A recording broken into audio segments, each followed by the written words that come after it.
말씀으로 여는 행복한 하루, 오늘 하루 주님의 은혜와 평강이 여러분 삶에 함께하길 주님의 이름으로 축복합니다. 오늘 생명의 산 말씀은 마태복음 17장 14절에서 27절입니다. 오늘 말씀에서는 두 가지의 장면으로 나눠지게 되는데요. 첫 번째는 예수님의 제자들이 고치지 못한 아이를 예수님께서 고치시는 장면이 나오고, 두 번째는 예수님께서 성전세를 내시는 장면이 나옵니다. 우선 첫 번째, 우리가 14절에서 23절 읽기 원합니다. 그들이 무리에게 이르매 한 사람이 예수께 와서 꿇어 엎드려 이르되, 주여, 내 아들을 불쌍히 여기소서. 그가 간질로 심히 고생하여 자주 불에도 넘어지며 물에도 넘어지는지라. 내가 주의 제자들에게 데리고 왔으나 능히 고치지 못하더이다. 예수께서 대답하여 이르시되, 믿음이 없고 패역한 세대여, 내가 얼마나 너희와 함께 있으며 얼마나 너희에게 참으리요. 그를 이리로 데려오라 하시니라. 이에 예수께서 꾸짖으시니 귀신이 나가고 아이가 그때부터 나으니라. 이때의 제자들이 조용히 예수께 나와 이르되, 우리는 어찌하여 쫓아내지 못하였나이까? 이르시되, 너희 믿음이 작은 까닭이니라. 진실로 너희에게 이르노니 만일 너희에게 믿음이 겨자씨 한 알만큼만 있어도 이 산을 명하여 여기서 저리기로 옮겨지라 하면 옮겨질 것이요, 또 너희가 못할 것이 없으니라. 갈릴리에 모일 때에 예수께서 제자들에게 이르시되, 인자가 장차 사람들의 손에 넘겨져 죽임을 당하고 제3일에 살아나리라 하시니 제자들이 매우 근심하더라. 예수님의 제자들은 한 사람의 아들 안에 있는 귀신을 쫓아내지 못합니다. 그렇게 그들은 예수님에게 그 아들을 데리고 옵니다. 예수님이 그 귀신을 쫓아내자 제자들은 물어보죠. 왜 우리는 그렇게 할 수 없습니까? 예수님께서는 믿음 때문이라고 말씀하십니다. 믿음이 작기에, 그리고 우리가 너무나도 잘 아는 말씀, 겨자씨만한 믿음이 있어도 산을 명하여 옮겨라 하면 옮겨질 것이다. 이 말씀을 어렸을 때 처음 듣고 저는 눈을 정말 세게 감고 산이 옮겨져라 하고 기도했을 때가 생각이 납니다. 예수님의 제자들은 한 아이의 문제를 해결할 수 없었습니다. 그들의 능력으로는 문제를 해결할 수 없었던 것이죠. 해결할 수 없는 문제가 들이닥쳤을 때에 여러분은 어떻게 행동하시나요? 내가 할 수 있는 모든 것을 동원해서 문제를 해결하려고 하지만 나의 능력으로는 감당되지 않을 때, 나의 믿음이 부족할 때, 그 자리에서 그냥 좌절하시나요? 아니면 포기하시나요? 오늘 제자들의 행동 가운데서 저는 이 모습은 배우면 좋을 것 같아요. 배우길 원하는데 그것은 바로 제자들은 예수님의 능력이 있으심을 인정하고 그 문제를 갖고 예수님께 달려간 것입니다. 비록 그들의 믿음은 부족했지만 답이 있으신 예수님께 가서 제자들은 정말 예수님께 달려간 것이죠. 물론 우리가 능력이 있어서 모든 문제를 해결하면 좋겠지만 능력이 뛰어나신 예수님께 정말 반사적으로 달려가는 저와 우리 성도님들 되기를 주님의 이름으로 축복합니다. 예수님께서는 제자들이 고칠 수 없었던 아이를 너무나도 쉽게 고치십니다. 그리고 나서는 예수님께서 믿음에 대해 이야기를 나누시죠. 겨자씨만한 믿음이 있으면 산을 옮길 수 있다. 저는 보통 이 말씀을 읽으며 나아갈 때 항상 믿음의 그 양에 대해서 생각을 많이 했습니다. 겨자씨만한 믿음도 이렇게 대단한데 만약에 아보카도 씨 정도 되는 믿음이 있으면 정말 엄청난 일이 있지 않을까. 그래서 기도할 때 저는 항상 이렇게 기도했어요. 주님, 저에게 큰 믿음을 허락하여 주시옵소서. 산을 옮길 믿음을 허락해 주시옵소서. 이렇게 기도했던 것 같아요.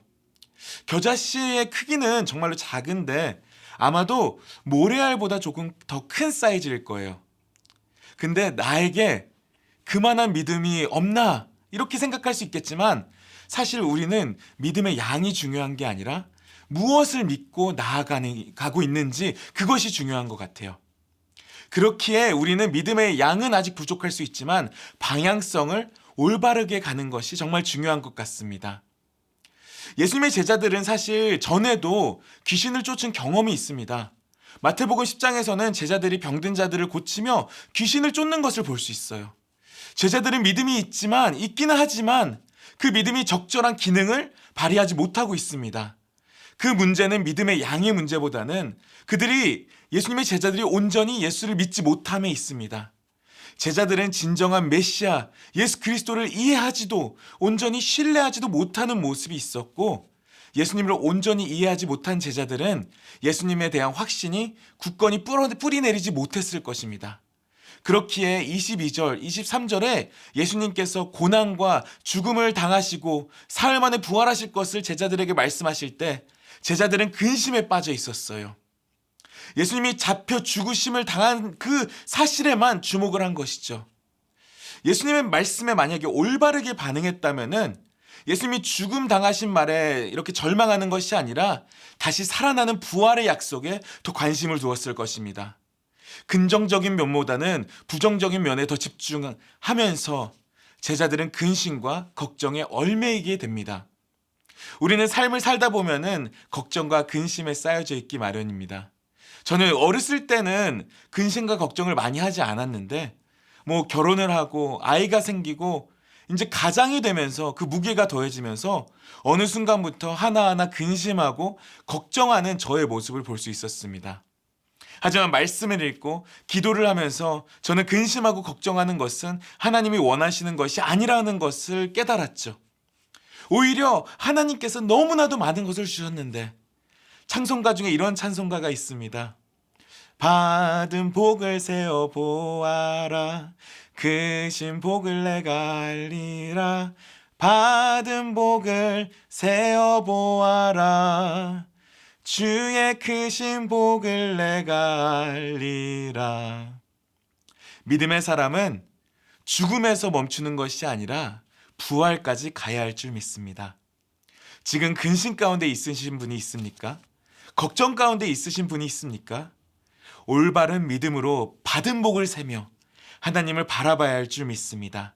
주님의 부활하심을 기억하며 하나님께서 우리 삶을 주관하시고 계획하심을 믿으며 주께 나아가길 주님의 이름으로 축복합니다.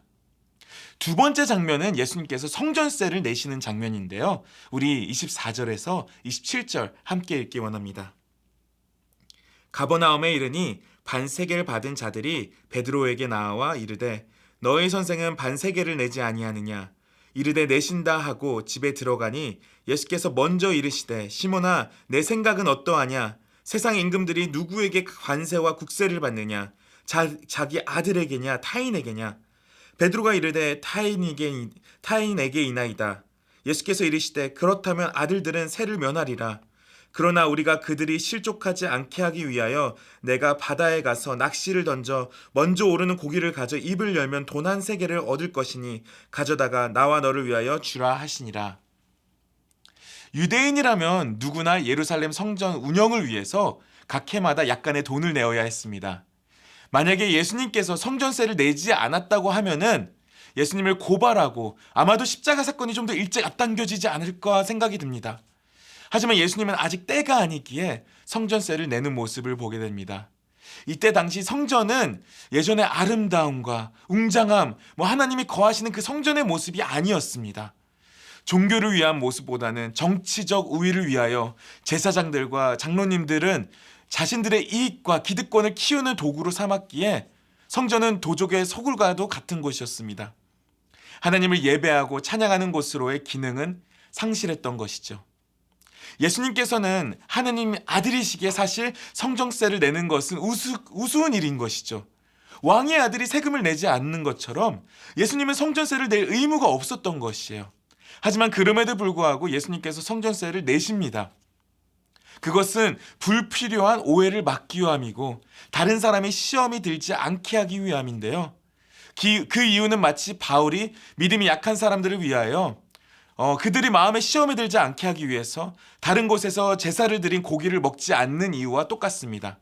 고기는 하나님께서 주신 것이고 먹어도 괜찮지만 다른 신에게 드린 제사의 고기를 먹는 것을 보고 시험에 들지 않게 하기 위해서 안 먹는 것이죠. 이것을 다른 말로 하면 바로 배려라고 생각합니다. 남이 오해의 소지를 만들지 않게 하기 위해서 예수님은 성전세를 내셨습니다. 마치 술을 마시는 것이 죄는 아니지만 많은 사람들이 크리스찬이 된 후로 술을 끊거나 자제하는 것을 볼 수 있습니다. 그 이유는 다름이 아니라 남에게 오해를 사지 않게 하기 위해서 그렇게 배려하는 것이라고 생각이 듭니다. 우리의 삶에서도 오해를 사는 행동이 혹시 있지 않는지 함께 돌이켜 나아가는 하루 되길 주님의 이름으로 축복합니다. 우리 함께 기도하며 나아가겠습니다. 사랑의 주님, 주님을 바라봅니다. 오늘 아침 주님의 말씀을 들으면서 우리가 우리 삶을 돌아봅니다. 주님 아버지, 우리의 믿음이 지금 다른 곳을 바라보고 있습니까? 주님을 보게 하시고, 아버지 하나님, 우리 살 가운데 혹시 남에게 오해할 만한 행동을 하고 있지는 않습니까? 아버지 하나님, 우리가 배려라는 이름으로 아버지 우리 행동을 고치게 하여 주시옵소서. 오늘 하루 주님을 바라보기 원합니다. 감사하며 우리 주 예수 그리스도 이름으로 기도했습니다. 아멘.